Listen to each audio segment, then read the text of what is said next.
بسم اللہ الرحمن الرحیم۔ محترم ناظرین، قربانی کے متعلق سوال و جواب کا سلسلہ چل رہا ہے۔ آج کا سوال یہ ہے کہ قربانی میں بہت سارے لوگ شریک ہوتے ہیں، ان میں سے بعض پہلے عید کی نماز ادا کر لیتے ہیں اور بعض بعد والی نماز ادا کرتے ہیں۔ تو کیا جو بعد میں نماز ادا کرتے ہیں ان کے نام کی قربانی بغیر عید کی نماز پڑھے ہوئے ہو سکتی ہے؟ یعنی جس نے عید کی نماز ادا نہیں کی ہے، کیا اس کی طرف سے بھی قربانی ادا کی جا سکتی ہے؟ مسئلہ یہ ہے کہ قربانی درست ہونے کے لیے عید کی نماز پڑھنا ضروری نہیں ہے۔ بغیر عید کی نماز پڑھے ہوئے بھی قربانی درست ہو سکتی ہے۔ جس شخص نے عید کی نماز ابھی نہیں پڑھی ہے اس کی طرف سے بھی قربانی ادا کی جا سکتی ہے۔ مسئلہ در حقیقت یہ ہے کہ جہاں قربانی کی جا رہی ہے اس جگہ کا معاملہ ہے کہ وہاں عید کی نماز ہوئی ہے یا نہیں ہوئی ہے۔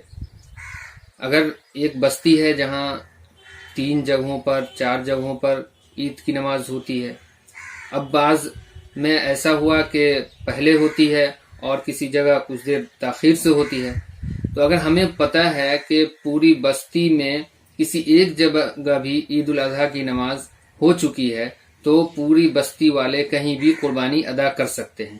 اسی طرح کسی شہر میں معاملہ ہے کہ اگر شہروں میں انتظام ہوتا ہے، کئی جگہوں پر کئی مسجدوں میں عیدگاہوں میں عید الاضحیٰ کی نماز ہوتی ہے، تو اب اگر وہاں کسی ایک جگہ بھی عید الاضحیٰ کی نماز ادا کی جا چکی ہے تو پورے شہر والے قربانی ادا کر سکتے ہیں، خواہ وہ عید الاضحیٰ کی نماز وہاں ہوئی ہو اس جگہ پر جہاں قربانی کی جا رہی ہے اور وہ شخص پڑھا ہو یا نہ پڑھا ہو۔ اصل معاملہ جگہ کا ہے کہ جہاں ہم جس بستی میں قربانی کر رہے ہیں اس بستی میں کسی ایک جگہ بھی عید الاضحیٰ کی نماز ادا کی جا چکی ہو۔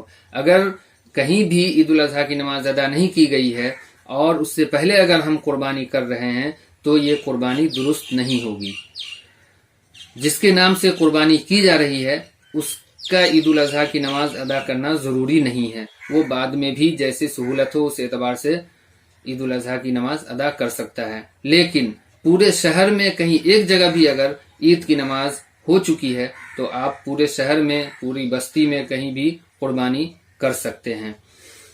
اور بعض بستیاں بعض گاؤں ایسے ہیں جہاں عید الاضحیٰ نہیں ہوتی ہے، عید کی نماز نہیں ادا کی جاتی ہے، وہاں عید کی نماز کا انتظام نہیں ہے، وہ لوگ یوں ہی رہ جاتے ہیں، تو وہاں قربانی کا وقت طلوع آفتاب کے بعد سے ہی شروع ہو جاتا ہے۔ ان لوگوں کے لیے ضروری نہیں ہے کہ عید کی نماز پڑھنے کا انتظار کرے کہ عید کی نماز ہو چکی ہو کہیں تب ہم قربانی کریں گے، ایسا نہیں ہے۔ ان لوگوں کے لیے صبح سے ہی قربانی کا وقت شروع ہو جاتا ہے، چونکہ وہاں عید کی نماز ہے ہی نہیں، لہٰذا قربانی کرنے کے لیے ایسی کوئی شرط نہیں ہے۔ لیکن جہاں جس بستی میں جس گاؤں میں جس شہر میں اگر عید الاضحیٰ کی نماز ادا کی جا رہی ہے وہاں انتظام ہے تو عید الاضحیٰ کی نماز ہوئے بغیر قربانی کرنا یہ درست نہیں ہوگا۔ تو معاملے کو اچھی طرح آپ کو سمجھنے کی ضرورت ہے کہ جس شخص نے عید الاضحیٰ کی نماز ادا نہیں کی ہے اس کے نام سے بھی قربانی ہو سکتی ہے۔